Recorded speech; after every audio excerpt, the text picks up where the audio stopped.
नमस्कार दोस्तों, कैसे हैं आप सभी। स्वागत है आपका हमारे YouTube चैनल KR हिंदी कहानियाँ में। आज मैं आपको सुनाने जा रहा हूँ सिंहासन बतीसी की कहानी, जो बहुत ही सुंदर और रोचक है। आशा करता हूँ कहानी आपको पसंद आएगी। आज की कहानी है सिंहासन बतीसी भाग 5। पांचवें दिन राजा भोज सिंहासन पर बैठने की तैयारी कर ही रहे थे कि पांचवी पुतली लीलावती ने उन्हें रोककर कहने लगी, राजन, क्या आप विक्रमादित्य की तरह दानवीर और शूरवीर हैं? अगर आप में वो दक्षता है तभी इस सिंहासन पर बैठने योग्य हैं। मैं आपको महाराज विक्रमादित्य के दान और वीरता की एक कथा सुनाती हूँ। एक दिन की बात है, महाराज विक्रमादित्य का दरबार लगा था। राजकार्य निपटाने जा रहे थे।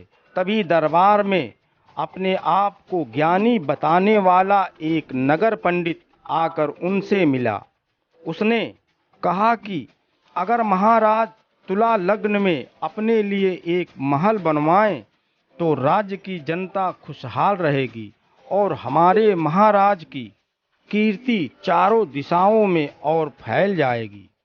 विक्रम को उसकी बात समझ में आ गई और उन्होंने एक बड़े ही भव्य एवं सुंदर महल का निर्माण करवाया। कारीगरों ने उसे राजा के निर्देश पर सोने, चांदी, हीरे, जवाहरात और माणिक्य मोतियों से पूरी तरह सजा दिया।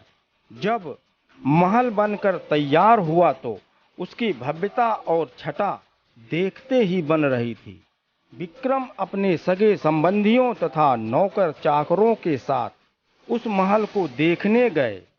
उन सभी के साथ वह विद्वान और ज्ञानी ब्राह्मण भी था। विक्रम मंत्रमुग्ध हो बस निहारते ही जा रहे थे। साथ में वह ब्राह्मण मुंह खोले राजमहल को एकटक देखता ही रह गया। बिना सोचे समझे उसके मुंह से निकल गया, काश इस जैसा एक महल मेरे पास भी होता और मैं वहां का मालिक होता। राजा विक्रमादित्य ने ब्राह्मण के मुंह से यह बात सुनते ही तत्काल बिना सोच विचार किए उसे वह भव्य व सुंदर महल दान कर दिया। महल पाकर ब्राह्मण के तो पांव ही जमीन पर नहीं पड़ रहे थे। ब्राह्मण यह समाचार अपनी पत्नी को सुनाने भागता हुआ अपने घर पहुंचा।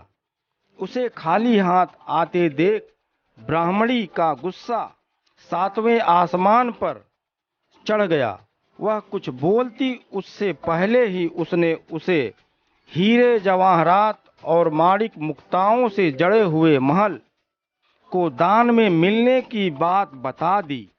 यह खबर सुनकर ब्राह्मण की पत्नी का तो खुशी का ठिकाना न रहा, परंतु वह एकाएक सोचने लगी कि कहीं ब्राह्मण को भिक्षा न मिलने से सठिया तो नहीं गया है, इसलिए यूं ही अनाप शनाप बक रहा हो। मगर उसके बार बार दोहराने पर वह उसके साथ महल देखने पहुंच गई। महल की भव्यता और सुंदरता देखकर उसको अपनी आंखों पर विश्वास नहीं हो रहा था। महल का एक एक कोना देखते देखते कब रात हो गई उन्हें पता ही नहीं चला। महल घूमते घूमते थककर चूर हो चुके थे। वे दोनों शयन कक्ष में पहुंचते ही बिस्तर पर जाकर निढाल होकर सो गए। अर्धरात्रि में उनकी आंखें किसी की आवाज से खुल गई। पूरे महल में अच्छी सी खुशबू फैलने के साथ एक दिव्य रोशनी से सारा महल जगमग भी हो रहा था। उन दोनों ने ध्यान से सुना तो लक्ष्मी जी बोल रही थी। वह कह रही थी कि वह उनके भाग्य से यहाँ आई हैं और उनकी इच्छा से तुम्हारी दरिद्रता दूर करने के लिए ही आई हैं। ब्राह्मण दंपत्ति डर के मारे थर थर कांप रहे थे। ब्राह्मणी को तो इतना डर गई कि वह बेहोश ही हो गई। लक्ष्मी जी ने 3 बार अपनी बात दोहराई, परंतु ब्राह्मण ने कुछ भी नहीं मांगा तो वह क्रुद्ध होकर वहां से चली गई। उनके जाते ही वह खुशबू और दिव्य प्रकाश दोनों ही गायब हो गए। काफी देर बाद ब्राह्मणी को होश आया तो उसने कहा, यह महल जरूर भूतहा है, इसलिए महाराज ने हमें दान में दे दिया है। इससे अच्छी तो हमारी टूटी फूटी कुटिया ही है, जहाँ कम से कम चैन से नींद तो सो सकते हैं। ब्राह्मण को पत्नी की बात समझ में आ गई और डरे और सहमे बची हुई रात किसी तरह काट कर तड़के ही दोनों अपना सामान समेटा और पुरानी कुटिया को लौट आए। ब्राह्मण अपने घर से सीधा राजभवन आया और विक्रमादित्य से अनुरोध करने लगा कि वे अपना महल वापस ले लें, परंतु दान में दी हुई वस्तु को वे कैसे ग्रहण कर सकते। विद्वानों और पुरोहितों से विचार विमर्श करने के बाद उन्होंने महल का उचित मूल्य लगाकर उसे ब्राह्मण से खरीद लिया। ब्राह्मण महल का दाम लेकर खुशी खुशी अपने घर लौट गया। ब्राह्मण से महल खरीदने के बाद राजा विक्रमादित्य उसमें आकर रहने लगे और वहीं पर अब दरबार भी लगने लगा और राजकार्य भी होने लगा था। एक रात विक्रम सोए हुए थे, तभी लक्ष्मी जी फिर से आईं और उनसे भी कुछ मांगने को कहा। तब विक्रमादित्य हाथ जोड़कर विनम्रता पूर्वक बोले, हे माता, आपकी कृपा से धन, वैभव और संपन्नता मेरे पास सभी कुछ है। फिर भी यदि आप कुछ देना ही चाहती हैं तो मेरे पूरे राज्य में धन की वर्षा कर दें और मेरी प्रजा को किसी भी चीज की कमी ना रहे। सुबह उठते ही उनके पास खबर आई कि पूरे राज्य में धन वर्षा हुई है और सारी प्रजा वर्षा वाला धन अपने राजा को सौंप देना चाहते हैं, परंतु विक्रमादित्य ने आदेश दिया कि कोई भी किसी दूसरे के हिस्से का धन नहीं बटोरेगा। ईमानदारी से अपने हिस्से का धन ही अपनी संपत्ति माने और उसे उपयोग में लाएं। जनता राजा विक्रमादित्य की जय जयकार कर उठी।